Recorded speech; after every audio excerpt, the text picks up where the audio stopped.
Hi, harka fuunee akkam jirtu hordoftoota Oromo Koo chaanaalii arramoo viidiyoo biraadhaan gara keessanitti dhufeera. Viidiyoon koo har'aa akkuma ilaalaa jirtanii Duulatii isiniif hojjechuufan jedha. Duulatii mana koo keessatti akkamittiin hojjetadha, akkaataan itti qopheeffadhu xiqqoo ishee isinin agarsiisa. Duulatii yeroo hojjettan sa'aatii dheeraa fudhata. Hojiinsaa baay'ee cimaadha, dhugaa'umatti nama dadhabsiisa. Garuu xiqqoo ishee keessan isinii gasha yeroon akkaataan itti qopheeffadhe malee viidiyoon sana jalaa dheerata. Egaa as bira waan hunduma isaayyuu qopheeffadhee dhiyeeffadheera. Amma gara hojii isaatiitti darbuufin jedha. Viidiyoo isaa immoo akkaataan itti qopheeffadhee xixinneessee immoo keessan isinii gasha jechaadha. Akkuma nyaati Duulatii baay'ee mi'aawu, hojiin isaas immoo baay'ee cimaadha. Garuu yeroo hundaa waan hojjettan waan hin taaneef garuu homaa miti. Egaa as biraa wantoota na barbaachisanii kunoo akkuma argitanii hundumtuu qophaa'eera. Amma gara hojii isaatiittan darbaa. Duulatii karaa lamaan isin agarsiisa. Labbi goonee isa tokko immoo bisheeffannee jechaadha. Yoo ijoollee hin qabnu yoo qabaanne bisheessinee ijoolleen keenyas nus nyaachuu dandeenya. Yoo garuu namni tokko immoo Duulatii akkasuma dheedhii isaa jaallata waanta ta'eef dheedhii isaa labbi gootanii immoo akkamitti akka nyaatanii isinitti agarsiisa jechuudha. Viidiyoo koo amma dhumaatti na wajjin tura. Oromo Koo chaanaal like, share, subscribe godha. Egaa warri ana faana jirtanii amma ammaatti na jabeessitanii galanni koo guddaadha. Baay'een isin jaalladha, ulfaadha. Egaa gara hojii isaatiitti darbina, anuma faana tura.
Egaa hojii isaa jalqabneerra jechuudha. Amma maal goona kanatti aanee ovenii koon qabsiifadha. Abidda isaa jechaadha.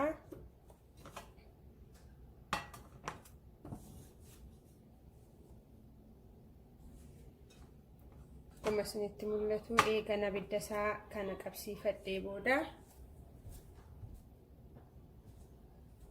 maalan godha kanatti aanee zayitii xiqqoo ishee qodaa isaa irratti godhadha jechaadha. Hin baay'isu baay'ee maalifi dulatiini dhadhaadhaan hojjetama waanta ta'eefi zayitii baay'een baay'isuu xiqqooma see shunkurtii waanan ittiin bisheeffadhu jechaadha malee dhadhaa barbaadaa jechaadha dulatiin. Amma kana eegan akkasitti qabsiifadhee booda maalan godhaa kanatti aanee jechuudha. Shunkurtii kun itti naqadha.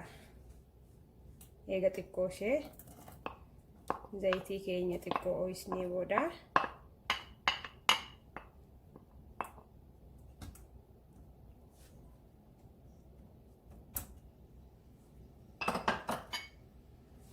xiqqoo ishee shunkurtii kun bisheeffadha amma jechaadha.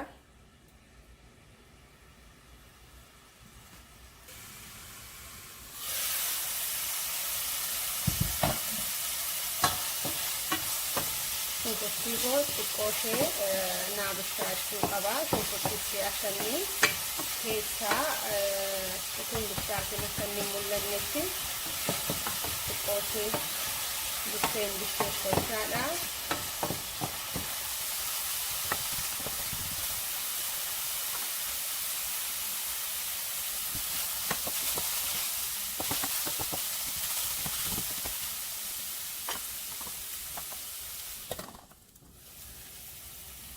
Akkuma argaa jirtanii amma shunkurtiin kun xiqqoo naabishaateera jechaadha.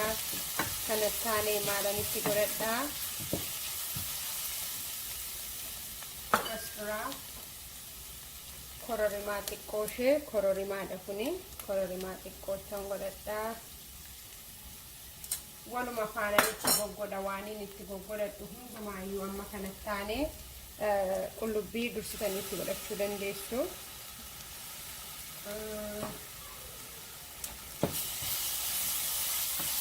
Ittaanee kanatti aanee immoo mixmixaa baay'isuu dandeessu. An xiqqoo ishee hin baay'isu. Mixmixaa yennaa baay'atus gaariidha.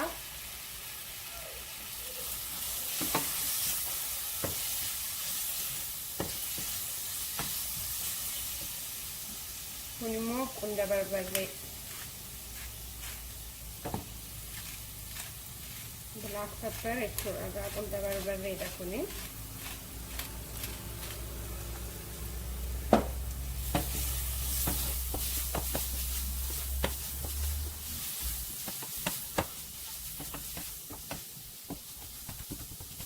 Kana eegan akkas godhee booda itti fufee maalan godhadha dhadhaa koo. Akkuma isinitti himee dulatiin dhadhaa barbaada. Ammuma fedha keessanitti nadhuu dhadhaa maan hojjetama jechuudha. Kanaafin zayitii ittiin baay'isne.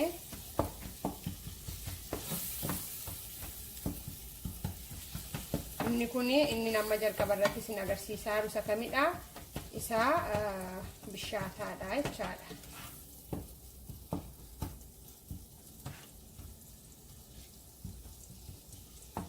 Amma baay'ee urgaa'eera, baay'ee namatti tola. Amma gaa tooraananii hunduma isaayyuu wal duraa duuba ittiin naqadha jechaadha. Asitti mul'atu amma dursee maalan itti godhadha? Coggaarraan itti godhachuudha walakkaasaa.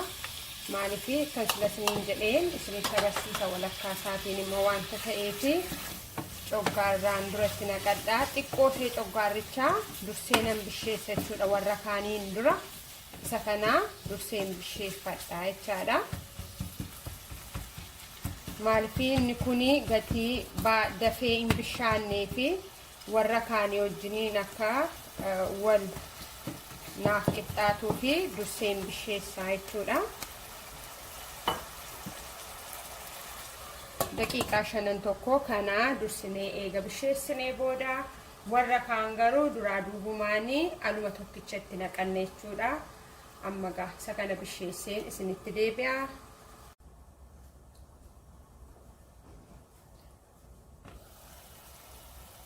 Egaa xiqqoo ishee eega kana bisheessinee booda kunoo isinitti mul'ata haala kanaan jechuudha.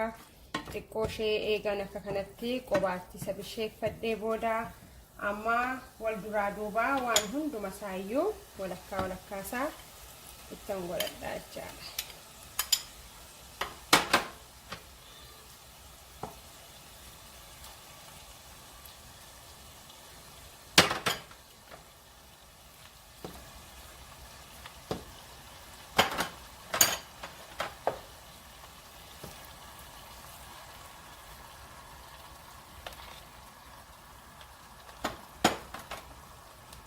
waan hundumaarraa eegan akkasitti godhadhee booda maalan godhachuudha kan akkasittini sukkuumachuudha walittiin dulkisaa akka wal qaqqabutti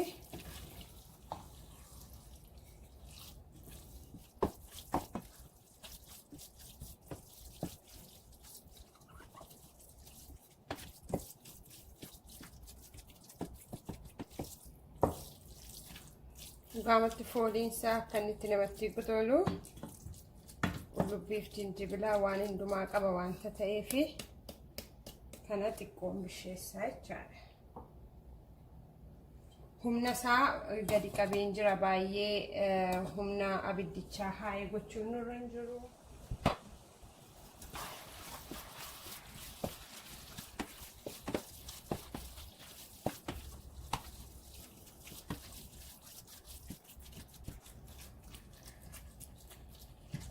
Kosee qodaan koo natti dhiphatteetti garuu shirachoosaa numa bisheeffanna.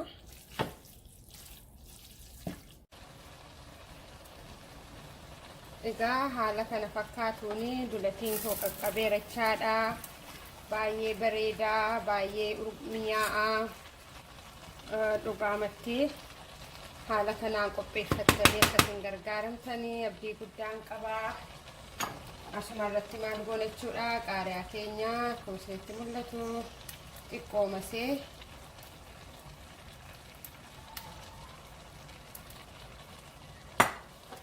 dulatii inni bishaataan kana fakkaataa haala kana xumureera jechaadha.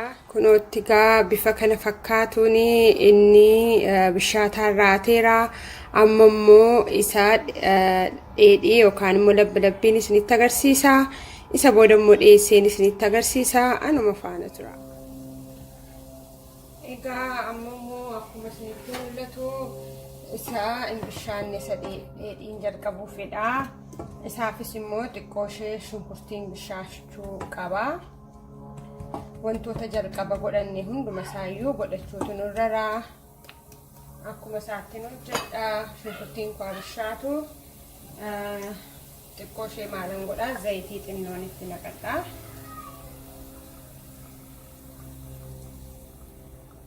Zayitii shunkurtiis dursinee kan feene itti gochuu dandeenya.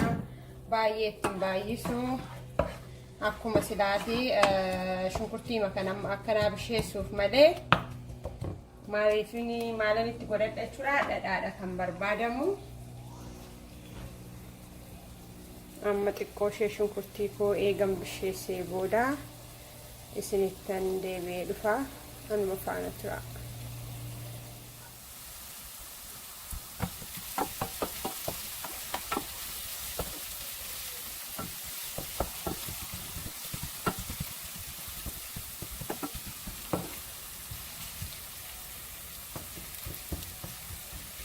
xiqqoo ishee akkas shunkurtii keenya bisheessannee maalitti goone jechaadha. Kanatti aannee qullubbii fi jinjibiladha kuni.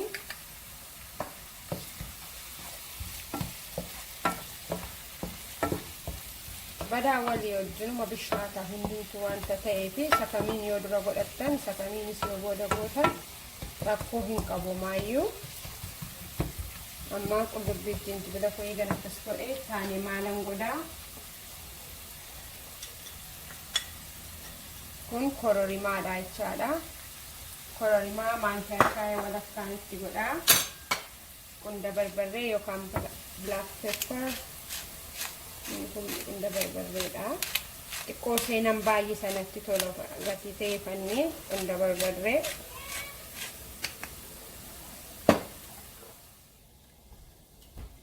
Egaa akkasitti mul'atu bishaataa majiraa kanatti aanee immoo maalan itti godhadha jechuudha. Dhadhaa ammas akkuma fedha keessaniitti itti naqxu. Garuu dulatiin dhadhaa baay'ee barbaada. Baay'ee sitti baay'ee saratoon ta'in gidduma galeessa isaa goonaa. Amma eega akkas goonee abidda koo xinnoon gadiin qabaa waan labbii ta'ee fi abidditti baay'achuu hin qabu kana booda.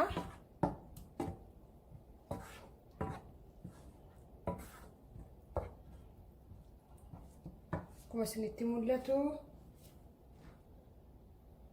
amma eega dhadhaa keenya akkas goone maal goone jechuudha akkuma silaa wal fakkaatan isa kanagaa gargaritti nan wanta ta'eefi xiqqoo dhumaseen zayit kana wajjiniini akkuma silaa coggaarraa isa jalqabaa jechuudha isa akkas wal geessisaa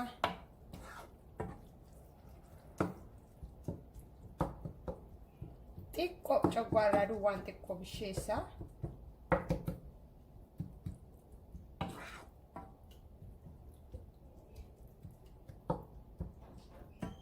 inni kun labbiidha wanta ta'eefi akka salphaatti hojjetama amma egaa abidda koo oliin qabu baay'ee gadi qabeen jira akkuma isinitti mul'atu kunoo abiddichi gadi qabamaamadha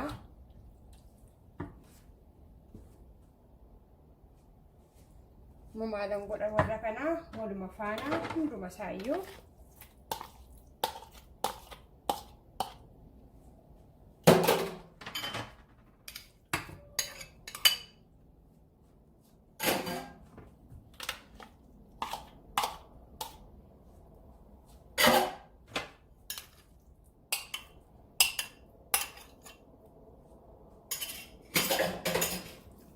akkuma isinitti mee abiddi ol qabamee jiru wanta ta'eef waan na sardu hin qabu amma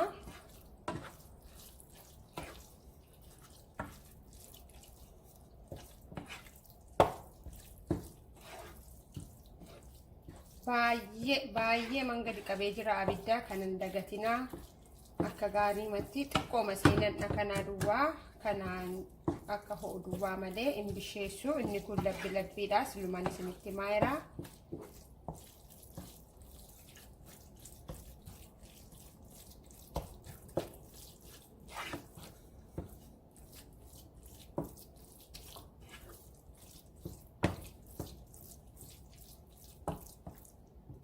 Vietnam sector.